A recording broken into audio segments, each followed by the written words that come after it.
As promised, this week's video is this story about Queen Victoria and her first Prime Minister, William Lamb, 2nd Viscount Melbourne or something. For all practical purposes, we're just going to call him Melbourne because it's much easier. To begin, we need to talk a little bit about Queen Victoria before she became Queen Victoria.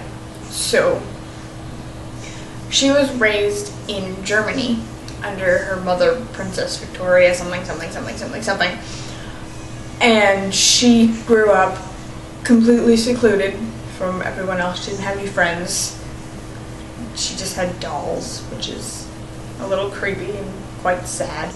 She slept in the same room as her mother until she was 18 when she became queen. And when she became queen when she was 18, she was just sort of thrust into the role without a whole lot of preparation beforehand. So the Prime Minister at the time, Melbourne, became her mentor and took over the responsibility of basically teaching Queen Victoria how to become Queen Victoria. And for a while there was weird rumors about Queen Victoria marrying the Prime Minister even though he was like 40 years older than her, because they were really, really close.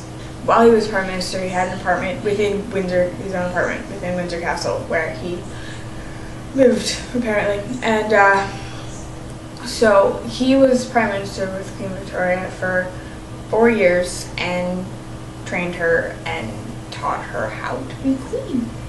And then scandalous things happened and he had to quit, and Sir Robert Peel took over. And while Sir Robert Peel was Prime Minister, Queen Victoria kept up a pretty constant stream of written correspondence and communication with Melbourne. And that was all very nice, and they were friends, and it was good. And then she married her first cousin, Prince Albert, because that wasn't as gross back then as it is now, apparently. And her husband, Albert, took over the role that Melbourne had previously filled as being her advisor and helping her do everything. And eventually the letters just stopped. And she sort of threw Melbourne by the wayside and kind of didn't toss out everything that he had taught her, because if it wasn't for her, she wouldn't be Queen Victoria that she was, but just didn't give him any credit for it and just pretended like he never existed, and she did all of this all by herself. And there's a really sad image of an old man years and years later who has received his final letter from the Queen, leaning over his desk weeping, and it's really sad. And I don't really know why I decided to tell you this story.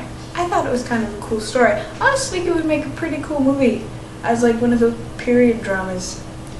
And that is the story of Queen Victoria and Melbourne, her first Prime Minister, who made her the Queen Victoria that she was and gave us the Victorian era, all 63 years and 7 months of it. You've been watching Mononica's Legoing by Indy8149. I may never know why.